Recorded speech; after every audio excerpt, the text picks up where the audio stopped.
La iglesia no puede funcionar sin la edificación mutua. La iglesia no debe funcionar sin la edificación mutua. La iglesia no va a funcionar sin la edificación mutua.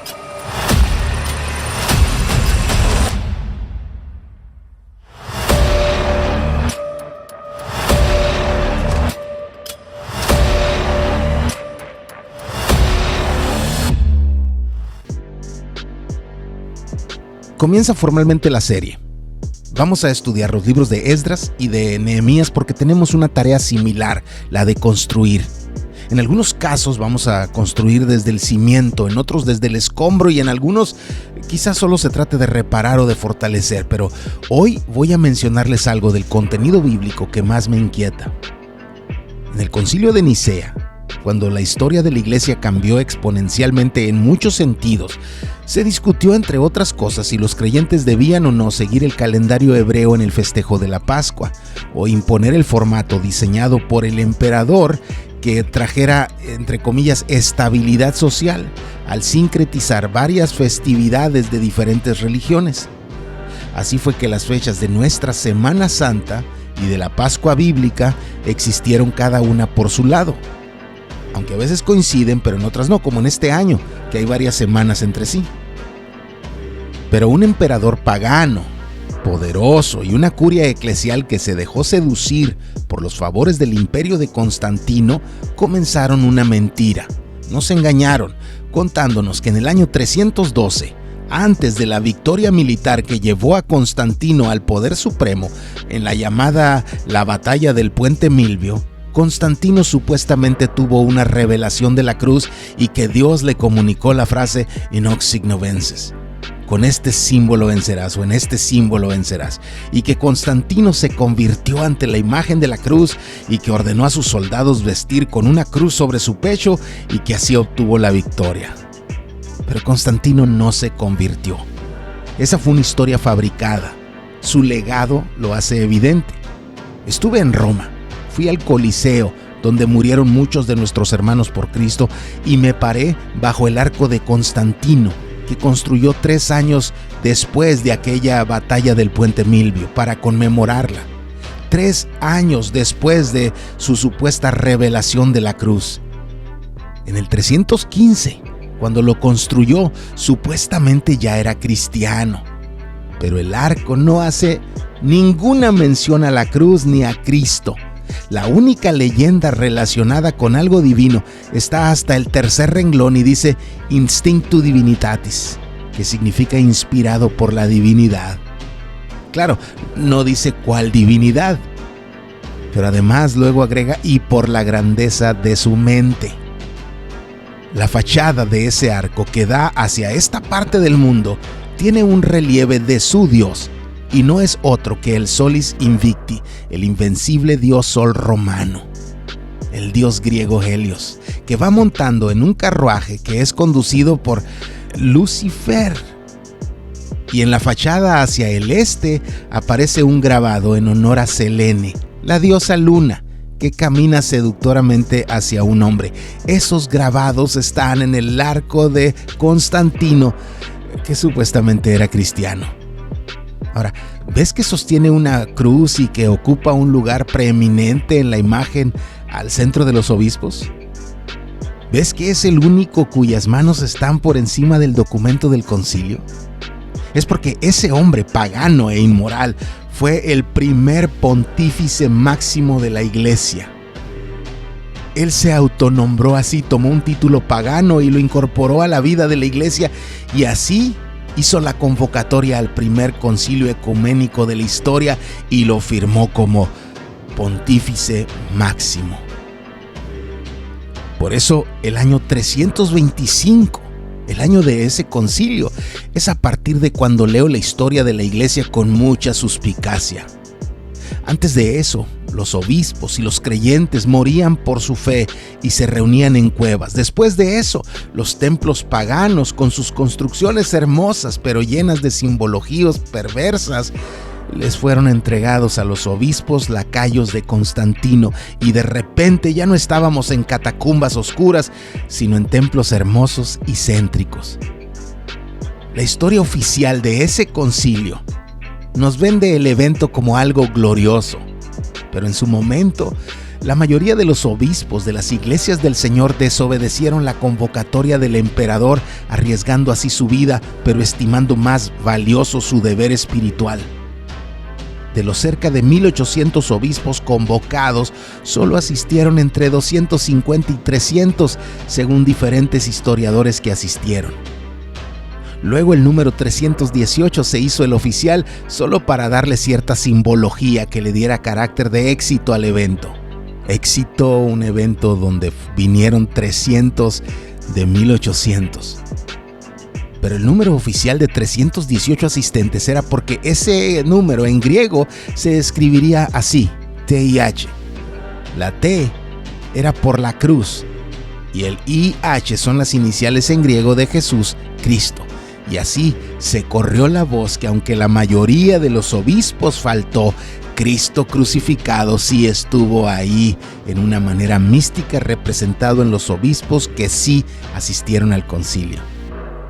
Por eso les pido que no confíen en los historiadores que nos quieran vender a Constantino como un creyente de Cristo. Nunca lo fue, todo fue fabricado. Fue un estratega militar y político. Eso sí, y ante el auge del crecimiento del cristianismo que ni toda la fuerza del imperio había podido detener, Constantino, junto a su más grande rival militar, Licinio, promulgaron el Edicto de Milán, que daba libertad a los cristianos para reunirse y practicar su fe sin miedo a la persecución imperial.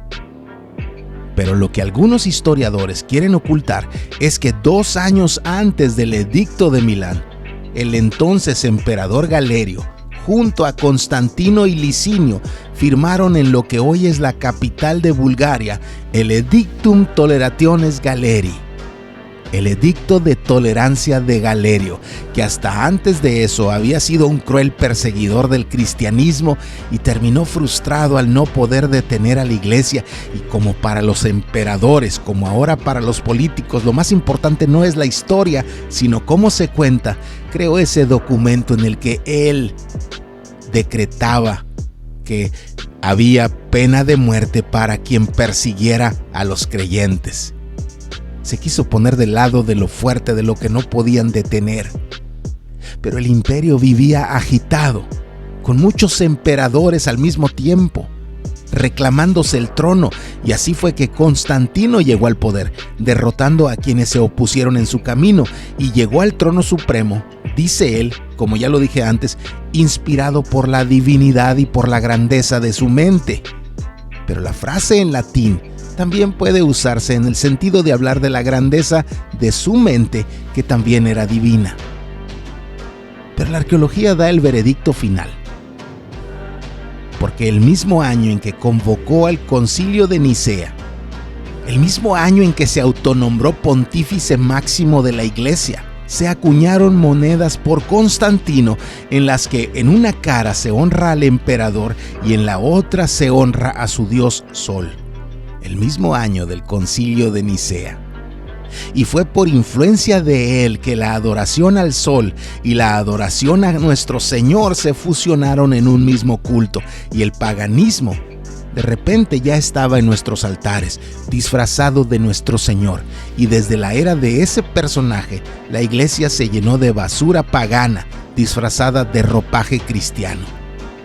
Lo triste, frustrante y exasperante es que todavía hay muchos que lo siguen pintando como cristiano y que siguen creyendo en ciertos íconos como referencia a nuestro Señor. Por ejemplo, que supuestamente nació como una simbología de Cristo, siendo supuestamente en alusión a las primeras 2 letras de Cristo, y que Constantino las tomó como su emblema y acuñó monedas en honor a Cristo, que son posteriores a las del dios Sol, y que eso supuestamente testifica de su conversión. Y casi les creo, si no fuera porque ese símbolo no comenzó a circular en monedas del Imperio Romano en la época de Constantino. Muchos siglos antes ya circulaban en monedas del Imperio Ptolemaico. porque era un símbolo reverenciado por el paganismo griego y representativo de la buena fortuna. Esa moneda es de alrededor de 500 años antes de Constantino.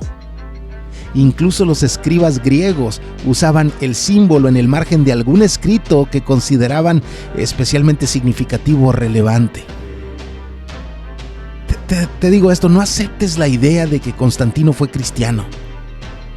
Pero lo más triste es que su, entre comillas, cristianismo no se parece al cristianismo del principio, pero amargamente sí se parece al cristianismo común de nuestra época, tan importado de cosas ajenas a Dios. Es escalofriante ver cómo abrimos la puerta de la Iglesia de Cristo a filosofías y prácticas paganas que recibimos sin filtrar con las Escrituras. Y no me refiero solo a ritos orientales de invocación de fertilidad, como lanzarle granos de arroz a los recién casados. Eso ya es light. Ahora ya hasta decretamos y creamos con el poder de nuestra lengua, como si fuéramos dioses. Ya tenemos reuniones que pueden confundirse con el Kundalini hindú. Ya nuestra teología se parece más a la de quienes mataron a Esteban que a lo que Esteban predicó. ¿Sabes lo que hizo encolerizar a los asesinos de Esteban? Que él dijera que el Altísimo no habita en casas hechas por manos de hombres, que el edificio no es sagrado. El Dios al que adoramos ahí lo es, que no es el lugar, no es la plataforma, no son las paredes, es el Dios que ahí adoramos. Pero nosotros llamamos casa de Dios al edificio cuando la casa somos nosotros, la iglesia, y a donde vamos va Dios con nosotros, y donde estén 2 o 3 reunidos en su nombre, Él está ahí con nosotros. Pero eso es ofensivo en la teología de muchos, porque se molestan si nos ponemos sombrero ante una plataforma, pero no dicen nada cuando tenemos sombrero al estar delante del Señor para orar. No lo entiendo. ¿Por qué honramos lo material? ¿Por qué le damos honra a la creación y no al Creador? Pero no es nada nuevo. La infiltración del enemigo, la cizaña en medio del trigo, es una historia muy antigua. Y si queremos entender mejor a Esdras y Nehemías, debemos comenzar por entender el contexto histórico. Te mostraré esto como evidencia. Esos son nuestros 12 meses del año.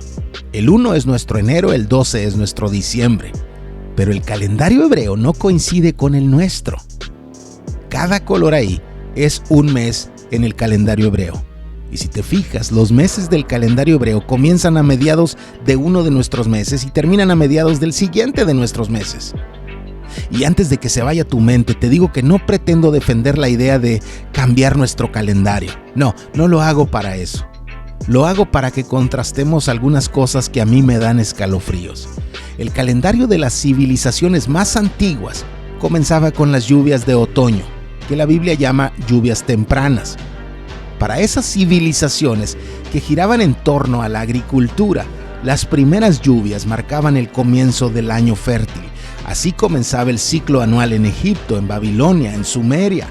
Pero cuando Dios estaba por sacar a Israel de la esclavitud, les dijo: este mes será para ustedes el principio de los meses. Será el primer mes del año para ustedes, para los judíos. Para el pueblo hebreo, el año debía comenzar en el mes que salieron de Egipto. Ponle atención a eso. Su calendario debía comenzar ahí. Y al principio fue así. Ese mes en la Biblia es el mes de Abib. Recuérdalo, ¿eh? En Abib debe comenzar el calendario hebreo según la Biblia, ¿no? Pero ¿cuándo es que los judíos de la actualidad festejan lo que llaman el Rosh Hashanah? Cabeza de año, literalmente, que significa el comienzo del año. ¿Cuándo lo festejan? Bueno, ese festejo sucede en el mes que conocen como el mes de Tishrei, entre nuestros meses de septiembre y octubre. El término Rosh Hashanah, cabeza de año, aparece en Ezequiel 41, traducido aquí como principio del año, y la mayoría de los biblistas judíos aceptan que esto aquí es una alusión al mes en que se conmemora el Pesaj, o sea, el mes que Dios designó como primero, el mes de Abib. ¿Por qué los de ahora lo festejan en otra fecha? ¿Por qué lo cambiaron? ¿Cuándo pasó? En Babilonia. a donde habían sido llevados cautivos por su idolatría. Pero mira esto, este es el mes que Dios designó para que fuera el primer mes. Dios lo designó. Pone atención a eso, lo que eso implica. Dios dijo, este es el primer mes. Ya lo leímos, pero este es el mes en que ahora celebran como primer mes. Así la Biblia diga lo que dice. Este año 2024, al anochecer del 2 de octubre, los judíos se abrazarán y se desearán un feliz año nuevo, en un mes que es el exactamente opuesto al que Dios designó. ¿Por qué? Bueno, eso tiene que ver con el festival babilónico de Akitu, de la ciudad de Ur, de donde salió Abraham, y de donde ahora el pueblo que nació de Abraham ahora está bebiendo ideas paganas. Ese festival se celebraba en el mes babilónico de Tishritum, el mes séptimo, y estaba fuertemente asociado con la creación del mito de Enuma Elish, el nacimiento del universo según lo narran las religiones mesopotámicas. ¿Y sabes qué festejan los judíos en esas mismas fechas? El origen de la creación. Pero no festejan el Génesis de la Biblia, aunque digan que sí. Solo repiten aquel festival pagano que aprendieron en Babilonia, un festival que era en honor al dios babilónico Marduk. El mes babilónico se llama Tishritum. Para los judíos, desde la cautividad en Babilonia y hasta hoy, ese mes se llama Tishri, que es una adaptación fonética al hebreo del mes babilónico. Pero ese no era el nombre bíblico para ese mes. En la Biblia se llama Etanim. Cuando leamos en Esdras y Nehemías que el pueblo regresó y reconstruyó, por favor no quites de la ecuación que quienes regresaron venían influenciados por las glorias de Babilonia y Persia, y que trajeron a la tierra de Dios ideas paganas. Desde el regreso de la cautividad ya no hay ídolos en el territorio judío, pero sí hay paganismo, y mucho. Y algo que para nosotros pasa desapercibido es que los nombres de los meses dejaron de ser los que eran al principio y comenzaron a usarse los nombres babilónicos. Nombres que eran en honor a las festividades paganas y a las deidades mesopotámicas. ¿Recuerdas que el primer mes en la Biblia era llamado el mes de Abib? Bueno, ya en escritos posteriores a Babilonia se le había cambiado el nombre a Nisán, como apreciamos aquí en Nehemías 2 y en Esther 3. El nuevo nombre era porque en el calendario babilónico ese mes se llama Nisanu, por la festividad en honor a que en esas fechas los representantes de los dioses, dicen, se colocan al lado del trono, y por eso es época de fertilidad. Y no fue el único mes. El siguiente mes lo cambiaron a Iyar, un mes babilónico que conmemoraba que el becerro cuernudo marchó avante. Y así pasó con cada uno de los meses. Pero mira el nuevo nombre de este. Hoy se le llama el mes de Tamuz. La razón por la que quiero enfatizar es porque hace siglos Dios habló al profeta Ezequiel y lo hizo ver las abominaciones que el pueblo de Dios cometía en la tierra de Israel. Y todo el capítulo ese de Ezequiel menciona varias prevaricaciones del pueblo que veneraba a otras deidades. Una de esas deidades mencionadas en ese capítulo es Tamuz, esa deidad mesopotámica de la que también se condena varias veces en Isaías y también en Daniel. Estos son los nombres de los meses en el calendario judío actual, y cada uno de ellos nació en Babilonia en honor a alguna de las deidades mesopotámicas. ¿Cómo se pudo dejar pasar esa basura? Sí, podemos señalarlos con pasión, pero les recuerdo lo que decía al principio. Intencionalmente hablé de Constantino porque la iglesia ha hecho lo mismo en muchos momentos de su historia. Y no solo en la historia reciente, y no solo desde el concilio de Nicea para acá. En 2 Corintios hay un versículo que ya les he leído varias veces. Dice, Pero temo que así como la serpiente con su astucia engañó a Eva, las mentes de ustedes sean desviadas de la sencillez y pureza de la devoción a Cristo, porque si alguien viene y predica a otro Jesús, a quien no hemos predicado, o reciben un espíritu diferente que no han recibido, o aceptan un evangelio distinto que no han aceptado, bien lo toleran. El griego de esa frase significa lo toman de buena manera, lo soportan en buen ánimo. Cuando queremos edificar a otros y pensamos que si no tenemos Biblia podemos sustituirla con un buen consejo, con una buena historia, con una buena experiencia o con algo que leímos o escuchamos por ahí, estamos abriendo la puerta para que se cuelen esos monstruos a nuestro armario. La tarea de conocer las Escrituras cada vez mejor es para poder usarlas para la protección, para el crecimiento, para la salud de los que amamos. No debemos construir sobre basura, porque tarde o temprano las termitas en el suelo terminarán comiéndose nuestras estructuras. Mi primer llamado, previo a edificar, es a limpiarnos del opinionismo. Entiendo que podemos usar experiencias y consejos como ilustración. Lo entiendo. No es lo que me preocupa. Mi preocupación es que, por un lado, desatendamos lo primordial que es la Biblia, porque al cabo tenemos anécdotas o lecturas que compartir. Y lo que iba a ser una ilustración se convirtió en el elemento central. Pero además, me preocupa que al hacer eso, poco a poco comencemos a mirar lo que no es de Dios como a la altura de lo de Dios, tanto como para cambiar lo que Él dijo para ajustarnos a la cultura. ¿Quieres edificar tu hogar? ¿Quieres edificar tu vida? ¿Quieres edificar tu relación con Dios? ¿Quieres edificar a otros? Comencemos por estudiar la palabra. Ahí debe comenzar el desafío. Porque si no, vamos a importar paganismos, humanismos y tontería que no está a la altura de lo que Dios dijo. Sea Dios veraz y todo hombre mentiroso. Estudia la palabra porque tenemos tarea. Vamos a edificar.